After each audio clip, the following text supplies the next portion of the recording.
Hello दोस्तों।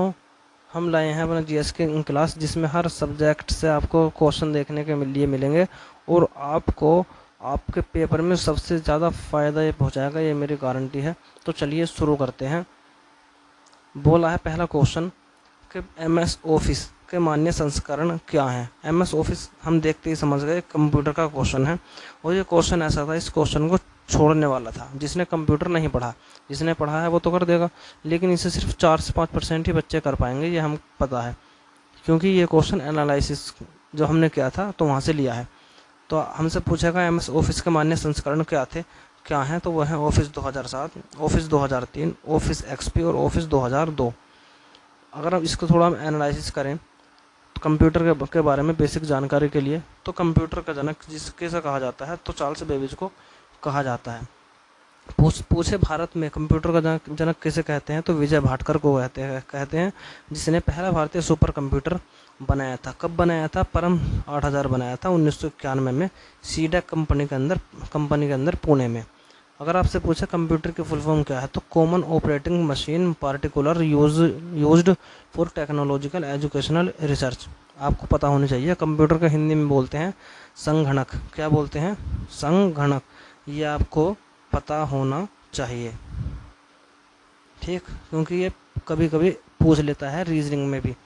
चलिए, computer में हमसे ये और पूछता है कि कंप्यूटर की पहली पीढ़ी में जो यूज़ किया जाता है वो क्या यूज़ किया जाता था, तो वैक्यूम ट्यूब। क्योंकि पहली पीढ़ी में 1946 से 1949 के आसपास जब पहली पीढ़ी का कंप्यूटर आए तो उस टाइम पे कंप्यूटर बहुत बड़े थे, तो उसमें वैक्यूम ट्यूब का यूज़ किया जाता था।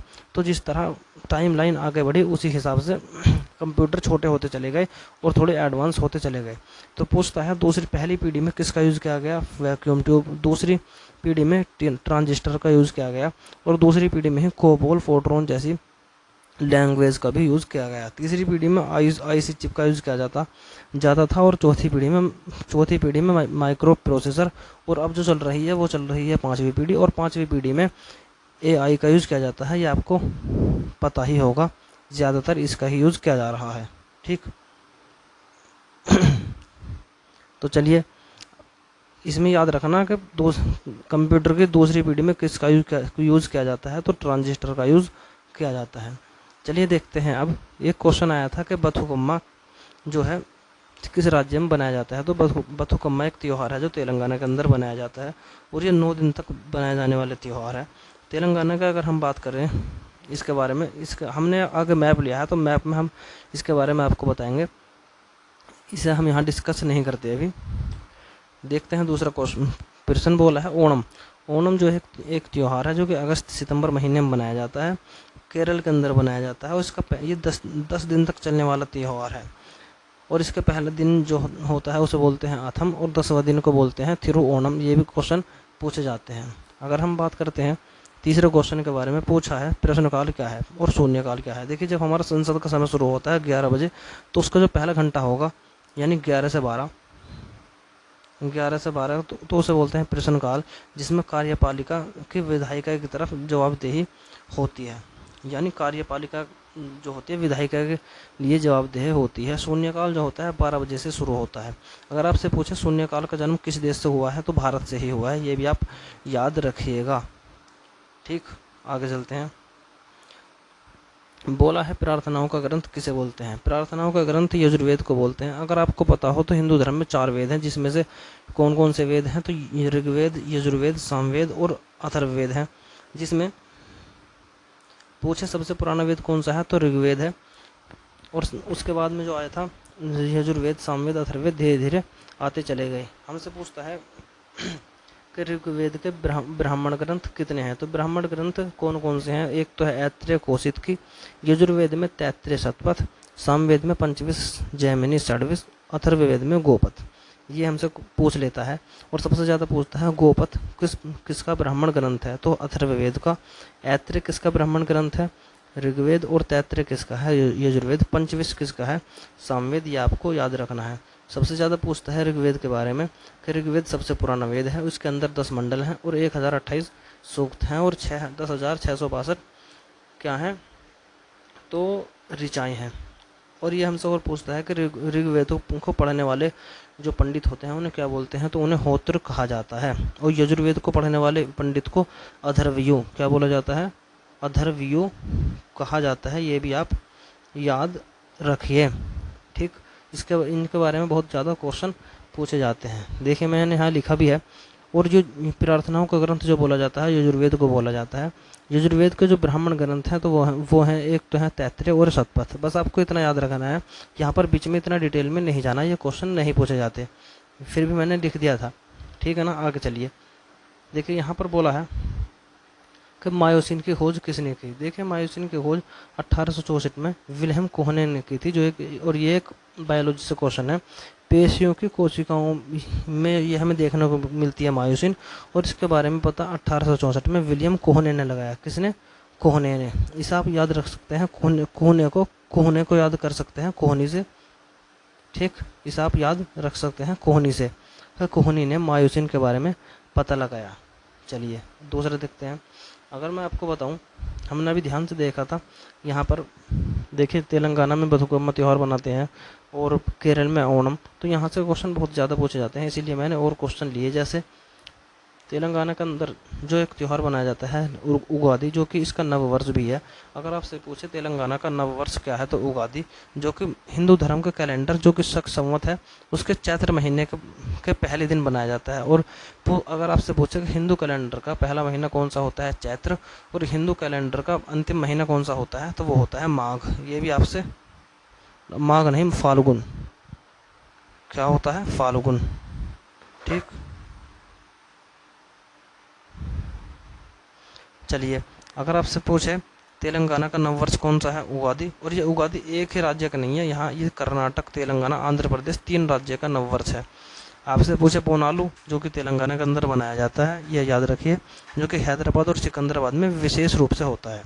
एक पूछता है बथुकम्मा, जो कि फूलों का त्यौहार है और इसे पाडू पाडूंगा भी कहा जाता है, यानी दशहरा।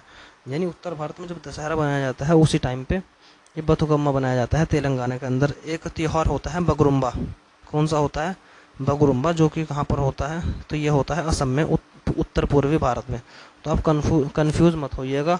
अगर आपसे पूछे बथुकम्मा तो तेलंगाना, और बगरुम्बा पूछे तो ये असम में होता है, ठीक। चलिए देखिए, वो केरल के अंदर बात करता हूँ तो केरल का एक नृत्य है कथकली, जो कि भारत का शास्त्रीय नृत्य भी है। और मोहिनी अट्टम, जो कि केरल और मोहिनी अट्टम दोनों ही केरल के अंदर होने वाले शास्त्रीय नृत्य हैं। और अगर आपसे पूछे कि कथकली के बारे में कहाँ पर हमें जानकारी मिलती है, तो महाकाव्य महाभारत और रामायण में इसके बारे में जानकारी देखने को मिलती है। मोहिनी अट्टम, जिसे हम क्या बोलते हैं, केरल का शास्त्रीय नृत्य है, इसे याद रखिए। अगर आपसे पूछे कि कथकली कहाँ का शास्त्रीय नृत्य है, तो केरल, और मोहिनीअट्टम केरल, और थय्यम भी केरल का ही एक नृत्य है, लेकिन ये शास्त्रीय नृत्य नहीं है, ठीक। इसे याद रखिए। आगे चलते हैं। देखिए यहाँ इसने दिया हुआ है तिरुआथिराकली। देखिए जहाँ भी आपको, इसे छोड़ दीजिए या फिर याद रख लीजिए, अगर आपको कहीं किसी नृत्य या उत्सव में आपको बाद में काली देखने को मिले, यानी कली, या फिर देखने को मिले डबल टै, तो वो केरल के अंदर होगा। इस तरह से आप याद रख सकते हैं। जैसे यहाँ कुडियट्टम है, यहाँ ओट्टम थुलल है, तो जहाँ पर डबल टै होगा वो केरल के अंदर होता है। ये नृत्य हैं कुडियट्टम, ओट्टम, थुलल, कहाँ पर बनाए जाते हैं, केरल में बनाए जाते हैं। चलिए देखते हैं दूसरा क्वेश्चन। बोला है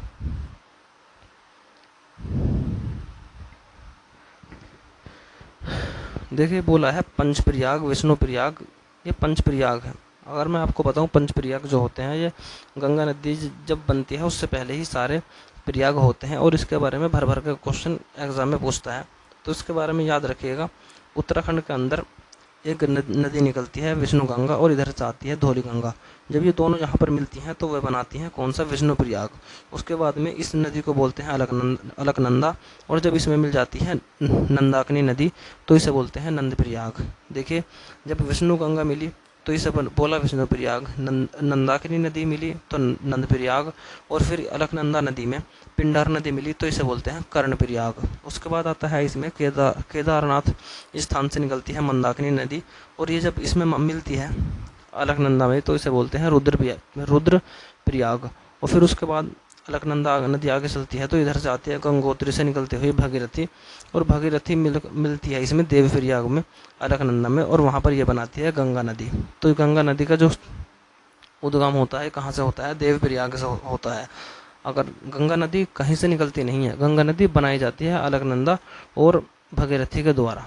ठीक, तो आपको याद रखना है कि विष्णु प्रयाग बनता है विष्णु गंगा और धौली गंगा के मिलने से, नंद प्रयाग अलकनंदा और नंदाकिनी के मिलने से बनता है, कर्ण प्रयाग और अलकनंदा के मिलने से बनता है पिंडार, कर्ण प्रयाग बनता है अलकनंदा और पिंडार नदी के मिलने से, रुद्र प्रयाग अलकनंदा और मंदाकिनी नदी के मिलने से बनता है, देव प्रयाग अलकनंदा और भगीरथी के नाम से देखने को मिलता है। आप इसे मैप से याद रखिएगा तो उससे आपको अच्छा याद रह जाएगा। तो के पहले बनता है कौन, पहले विष्णु प्रयाग, नंद प्रयाग, कर्ण प्रयाग, रुद्र प्रयाग, और उसके बाद में आता है देव प्रयाग। चलिए देखते हैं। उससे अगला क्वेश्चन है हमारा जनगणना 2011 से। बोला है जनगणना 2011 में सर्वाधिक 10 की वृद्धि दर यूटी में कहाँ हुई थी, तो वो दादरा नगर हवेली में 55% हुई थी। और अगर पूछे यूटी में सबसे कम जो हुई थी वो हुई थी अंडमान निकोबार में 10 की वृद्धि दर। और अगर आपसे पूछे अंडमान निकोबार का जनसंख्या घनत्व कितना है, 46 है, जो कि सभी यूटी में सबसे कम है।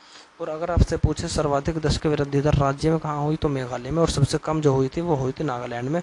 नागालैंड में जनसंख्या बढ़ने के बजाय घटी थी, 0.58% जनसंख्या यहाँ पर घटी थी।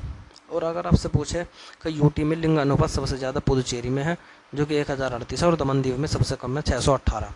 भारत की 10 के वृद्धि दर आपसे पूछे तो 17.64% है, और प्रतिवर्ष 10 के प्रतिवर्ष वृद्धि दर पूछे तो 1.64% है, ये भी याद रखिएगा। अगर आपसे पूछे लिंग अनुपात के राज्यों में लिंग अनुपात सबसे ज़्यादा कौन से राज्य का है, तो केरल का है जो कि 1084 है, और हरियाणा सबसे कम है 879 है। देखते हैं अगला क्वेश्चन। ये क्वेश्चन था हमें खेल से पूछा था हमसे, होपमैन कप कौन से खेल से जुड़ा हुआ है, तो ये लॉन टेनिस से जुड़ा हुआ है, लॉन टेनिस से जुड़ा हुआ है। इसे याद रखिएगा। लॉन टेनिस से बहुत से खेल जुड़े हुए हैं, जैसे लॉन टेनिस से बहुत सी ट्रॉफी जुड़ी हुई हैं, जैसे लॉन टेनिस से Hopman cup, Davis cup, Billie Jean King cup, Wightman cup. ठीक है ना, आप याद कर सकते हैं कि जिस कप के बाद में मैन आता है वो लॉन टेनिस होता है, मैन तो वो होगा लॉन टेनिस। ठीक है ना, डेविस कप और बिली जीन किंग कप कहाँ पर होता है, lawn tennis. Wightman cup tennis, Merdeka cup Santosh trophy, और रोवर्स कप। और ये कौन से खेल होते हैं, तो फुटबॉल। अगर आपसे पूछे मरडेका कप किस खेल से जुड़ा हुआ है, तो फुटबॉल से। Santosh trophy football, Rovers cup football, और डूरंट कप फुटबॉल। अगर आपसे पूछे संतोष ट्रॉफी कब से खेला जाता है, तो 1941 से खेला जाता है। अगर आपसे पूछे फुटबॉल का सबसे पुराना टूर्नामेंट कौन सा है, तो वो है डूरंट कप, जो कि 1888 में पहली बार खेला गया था। अगर आपसे पूछे कि सोलहेम कप किस खेल से जुड़ा हुआ है, तो गोल्फ। बाकर कप गोल्फ, राइडर कप और प्रिंसेस कप गोल्फ से जुड़ा हुआ है, इसे आप याद रखिए। आगे देखते हैं। बोला है थॉमस कप बैडमिंटन से जुड़ा हुआ है, उबेर कप भी बैडमिंटन से, और सुधीरमन कप भी बैडमिंटन से जुड़ा हुआ है। पूछ लेता है थॉमस कप कब से खेला जाता है, तो 1949, और उबेर कप जो कि 1956 से खेला जाता है। ठीक, अगर आपसे पूछे कि स्वेथलिंग कप, कार्बिलान कप, इसे भूल जाइए, याद रखिए कार्बिलान कप कहाँ पर होता है, किस खेल से जुड़ा हुआ है कप है, तो टेबल टेनिस से जुड़ा हुआ है। ठीक, अगर आपसे पूछे Sultan Azlan Shah trophy, Ranga Swami cup, major Dhyanchand trophy, Aga Khan cup, Indira Gandhi gold cup, ये हॉकी खेल से जुड़े हुए हैं, इन्हें आप याद रखिए। ठीक है ना, ये बहुत ज़्यादा पूछा जाता है। सुल्तान अजलान शाह ट्रॉफी जो कि मलेशिया के अंदर हर साल होता है, जो कि हॉकी खेल से जुड़ा हुआ है। रंगा Swami cup, major Dhyanchand trophy, Aga Khan cup और Indira Gandhi gold cup hockey से जुड़ा हुआ है। भारत के सबसे प्रसिद्ध हॉकी खिलाड़ी कौन थे, मेजर ध्यानचंद, जो 1936 में भारत की तरफ से कैप्टन भी रहे थे और वहाँ पर गोल्ड भी जीता था। ठीक, और मेजर ध्यानचंद की जन्म दिवस पर ही 29 अगस्त को राष्ट्रीय खेल भी बनाया जाता है और उनके नाम पर एक ट्रॉफी भी है, मेजर ध्यानचंद ट्रॉफी, इसीलिए इसे याद रखिए। अगर आपसे पूछे भारत का राष्ट्रीय खेल कौन सा है तो हॉकी है, भारत का राष्ट्रीय खेल हॉकी, इसे भी याद रखिए। ठीक, चलिए, तो चलिए वीडियो ज़्यादा लंबी हो जाएगी, इसीलिए हम आपको अभी फ़िलहाल इतना ही करा दे रहे हैं और इससे ज़्यादा हम अगली वीडियो में ले लेंगे। तो मिलते हैं अगली वीडियो में। हमारी वीडियो अच्छी लगी हो तो लाइक करें। हम जानते हैं हमारी वीडियो से आपका रिवीजन हो जाएगा।